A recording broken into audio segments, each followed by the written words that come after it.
ನಮಸ್ಕಾರ. ರಿವ್ಯೂ ಚಾನಲ್ಗೆ ಸ್ವಾಗತ. ನಾನು ಸೌಖ್ಯ ಗಾಂವ್ಕರ್.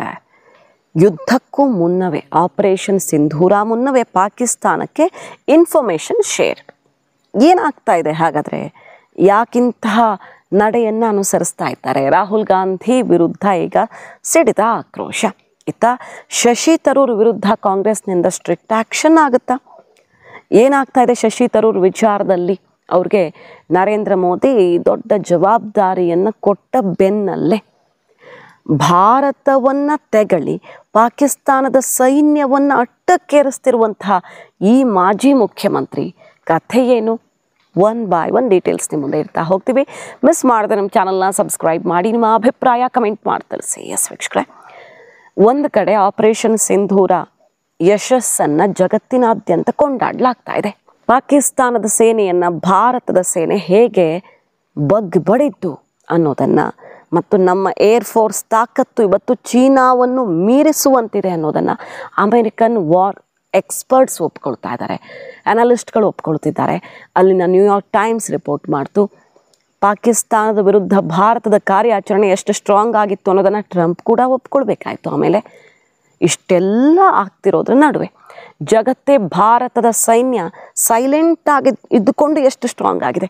ಬೇರೆಯವರೆಲ್ಲ ಇದನ್ನು ಜಗತ್ತಿನ ಮುಂದೆ ಇಡ್ತಿದ್ದಾರೆ, ಬಟ್ ನಾವು ಸೈಲೆಂಟಾಗಿ ಇದ್ದುಕೊಂಡು ನಮ್ಮ ಸೈನ್ಯವನ್ನು, ರಕ್ಷಣಾ ವ್ಯವಸ್ಥೆಯನ್ನು ಹೇಗೆ ಬಲಿಷ್ಠವಾಗಿಸ್ಕೊಂಡಿದ್ದೀವಿ. ಇವತ್ತು ಟಾಪ್ ಎಲ್ಲ ರಕ್ಷಣಾ ವ್ಯವಸ್ಥೆ, ಬೇರೆ ಬೇರೆ ರಾಷ್ಟ್ರಗಳ ರಕ್ಷಣಾ ವ್ಯವಸ್ಥೆ ಸಾಲಿಗೆ ನಮ್ಮ ಸಿಸ್ಟಮ್ಮು ಬಂದು ನಿಂತಿದೆ ಅನ್ನೋದನ್ನು ಜಗತ್ತೇ ಹುಬ್ಬೇರಿಸಿ ನೋಡ್ತಿರುವಾಗ ಯಾವುದೇ ಭಾಗವನ್ನು, ಇದನ್ನೇ ಹೇಳ್ತಿರೋದು ಎಕ್ಸ್ಪರ್ಟ್ಗಳು, ಪಾಕಿಸ್ತಾನದ ಯಾವುದೇ ಭಾಗವನ್ನು ಯಾವಾಗ ಬೇಕೋ ಆವಾಗ, ಈಗ ಕದನ ವಿರಾಮ ಘೋಷಣೆಯಾಗಿದೆ ಅಷ್ಟೇ, ಆದರೆ ಯಾವಾಗ ಬೇಕೋ ಆವಾಗ ಒಂದು ಸಣ್ಣ ಸುಳಿವೂ ಸಿಗದಂತೆ ಪಾಕಿಸ್ತಾನಕ್ಕೆ ಎಲ್ಲಿ ಬೇಕಾದರೂ ಹೋಗಿ ಹೊಡಿಬಹುದು ನಾವು ಇದ್ದಲ್ಲಿಂದಲೇ. ಅಷ್ಟು ಸ್ಟ್ರಾಂಗ್ ಸಿಸ್ಟಮ್ ನಮ್ಮ ಹತ್ರ ಇದೆ. ಆಪರೇಷನ್ ಸಿಂಧೂರ್ ಪಾಸ್ ಆಗಿದೆ ಅಷ್ಟೇ, ನಾವು ಸಮಯ ನೋಡಿ ಹೊಡಿತೀವಿ ಅಂತ ನಿನ್ನೆಷ್ಟು ರಕ್ಷಣಾ ಸಚಿವರು ಹೇಳಿದ್ದೂ ಆಗಿದೆ ಅಲ್ವಾ. ಇಷ್ಟೆಲ್ಲ ಮೆಚ್ಚುಗೆ ವ್ಯಕ್ತವಾಗ್ತಿರೋ ಹೊತ್ತಲ್ಲಿ ನೋಡಿ ರಾಹುಲ್ ಗಾಂಧಿಯವರ ವಿರುದ್ಧ ಈಗ ಆಕ್ರೋಶ ಭುಗಿಲೆದ್ದಿದೆ. ಹಾಗಾದರೆ ಈ ಆಪರೇಷನ್ ಸಿಂಧೂರಕ್ಕೂ ಮೊದಲೇ ಪಾಕಿಸ್ತಾನಕ್ಕೆ ಮಾಹಿತಿಯನ್ನು ಶೇರ್ ಮಾಡಲಾಗಿತ್ತ ನಮ್ಮ ಸೈನ್ಯದ ಬಗ್ಗೆ? ಮಾಡಿದ್ಯಾರು? ಇಂಥ ಹೇಳಿಕೆ ಕೊಡ್ತಿರೋದು ಯಾಕೆ ರಾಹುಲ್ ಗಾಂಧಿಯವರು? ಈಗ ಜೈಶಂಕರ್ ವಿರುದ್ಧ, ವಿದೇಶಾಂಗ ಸಚಿವ ಜೈಶಂಕರ್ ವಿರುದ್ಧವೇ ರಾಹುಲ್ ಗಾಂಧಿಯವರು ಆರೋಪ ಮಾಡ್ತಿದ್ದಾರೆ. ಜೈಶಂಕರೇ ಮಾತಾಡಿದ್ದಾರೆ, ನಾವು ಬರೀ ಉಗ್ರರನ್ನು ಹೊಡಿತೀವಿ, ಸೈನ್ಯ ಟಚ್ ಮಾಡಲ್ಲ, ಸೊ ನೀವು ಬರಬೇಡಿ ಅಂತ ಹೊಡೆಯೋಕ್ಕಿಂತ ಮುಂಚೆನೇ ಇನ್ಫಾರ್ಮೇಷನ್ ಶೇರ್ ಮಾಡಿದರು ಅಂತ ರಾಹುಲ್ ಗಾಂಧಿಯವರು ಆರೋಪ ಮಾಡ್ತಾಯಿದ್ದು ಫ್ಯಾಕ್ಟ್ ಚೆಕ್ ಮಾಡದೆ, ಯಾವುದೋ ರಾಂಗ್ ಆಗಿ ಕೆಲವೊಂದು ವೈರಲ್ ಆಗ್ತವೆ ಅಥವಾ ಫೇಕ್ ಮಾಡಿರ್ತಾರೆ ಅಂಥ ವಿಡಿಯೋಗಳನ್ನು ನೋಡಿಕೊಂಡು ನೀವು ಭಾರತ ಸರ್ಕಾರವನ್ನು, ಅದು ಇಂಥ ವಿಚಾರದಲ್ಲಿ, ಸೂಕ್ಷ್ಮ ವಿಚಾರದಲ್ಲಿ ಈ ರೀತಿ ಆರೋಪ ಮಾಡೋದು ಎಷ್ಟು ಸರಿ ಅನ್ನುವ ಆಕ್ರೋಶ ಸಿಡಿದಿದೆ. ನೀವು ಮೊದಲೇ ಪಾಕಿಸ್ತಾನಕ್ಕೆ ಮಾಹಿತಿ ಕೊಟ್ಟುಕೊಂಡು ಸರ್ಕಾರದ ಕಡೆಯಿಂದ ಆಮೇಲೆ ಆಪರೇಷನ್ ಮಾಡಿದ್ದೀರಾ ಅಂತ ಈಗ ರಾಹುಲ್ ಗಾಂಧಿಯವರು ಏಕಾಏಕಿ ಮುಗಿಬಿದ್ದಿದ್ದಾರೆ. ನಮ್ಮ ಸೈನ್ಯವನ್ನು ಕಂಗ್ರ್ಯಾಚುಲೇಟ್ ಮಾಡಬೇಕಿತ್ತು, ಆದರೆ ಕಾಂಗ್ರೆಸ್ನವರು ಎಂತೆಂಥ ಮಾತಾಡ್ತಿದ್ದಾರೆ. ನಮ್ಮ ಕರ್ನಾಟಕದಲ್ಲೇ ನೋಡಿದ್ದೀವಿ ನಾವು, ಯಾವುದೋ ಒಂದು 4 ವಿಮಾನ ಕಳಿಸಿದ್ರು. ನಮ್ಮ ಸಿಂಧೂರ ಹೆಣ್ಮಕ್ಳ ಸಿಂಧೂರಕ್ಕೆ ನೀವು ಕೊಟ್ಟ ಬೆಲೆ ಇಷ್ಟೇನಾ? 4 ವಿಮಾನ ಕಾಟಾಚಾರಕ್ಕೆ ಹೋಗಿ ಬಂತು ಅಂತ ಇಲ್ಲಿನ ಕಾಂಗ್ರೆಸ್ MLA ಹೇಳಿದ್ದು ನೋಡಿದ್ದೀವಿ ನಾವು. ಬೇರೆ ಬೇರೆಯವರ ಮಾತುಗಳನ್ನು ಕೇಳಿಸ್ಕೊಂಡಿದ್ದೀವಿ ನಾವು. ಇದರ ನಡುವೆ ರಾಹುಲ್ ಗಾಂಧಿ ಅವರು ಹೇಳ್ತಿದ್ದಾರೆ, ಈಗ ಸರ್ಕಾರವೇ ಪಾಕಿಸ್ತಾನಕ್ಕೆ ಇನ್ಫಾರ್ಮೇಷನ್ ಕೊಟ್ಟು ಆಮೇಲೆ ಅಟ್ಯಾಕ್ ಮಾಡಿದ್ದಾರೆ, ಸೊ ಅಲ್ಲಿ ಸರಿಯಾದ ಡ್ಯಾಮೇಜ್ ಆಗದೆ ಇರೋ ರೀತಿಯಲ್ಲಿ ಅವರು ಪ್ರೊಟೆಕ್ಷನ್ ಮಾಡಿಕೊಂಡ್ರು ಅನ್ನೋ ರೀತಿಯ ಆರೋಪ ಆಯ್ತಿದು.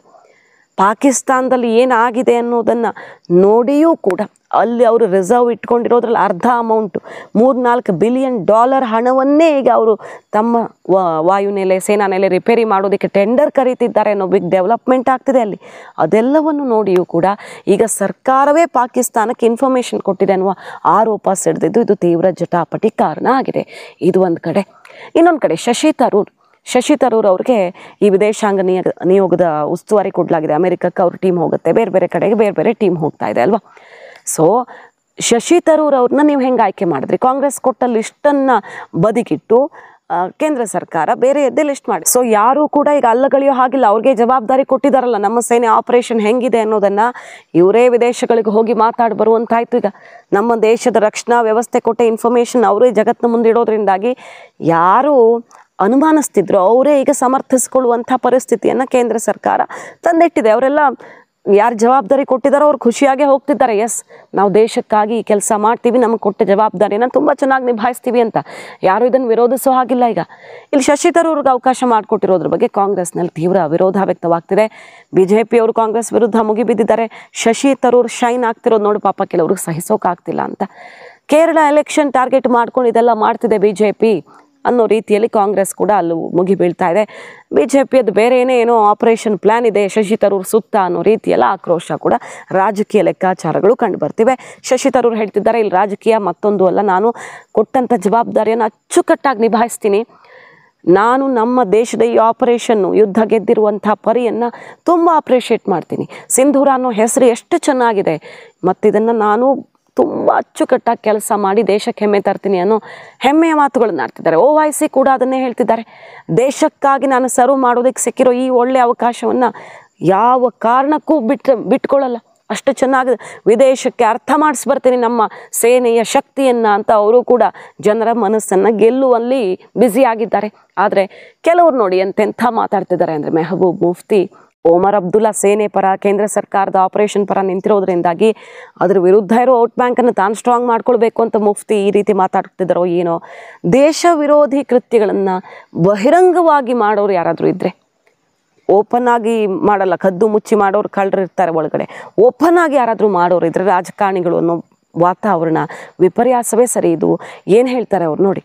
ಪಾಕಿಸ್ತಾನದ ವಾಯುಸೇನೆಯ ಪ್ರಮುಖ ಔರಂಗಜೇಬ್ ಅನ್ನುವಂಥ ವ್ಯಕ್ತಿ ಅಲ್ಲಿನ ಮಕ್ಕಳನ್ನು ಆಧುನಿಕ ಯುದ್ಧ ಶೈಲಿಗೆ ಟ್ರೈನ್ ಅಪ್ ಮಾಡ್ತಿದ್ದಾರೆ. ಪಾಕಿಸ್ತಾನದ ಸೈನ್ಯ ಅಲ್ಲಿನ ಮಕ್ಕಳನ್ನು ಟ್ರೈನ್ ಅಪ್ ಮಾಡ್ತಾ ಇದೆ.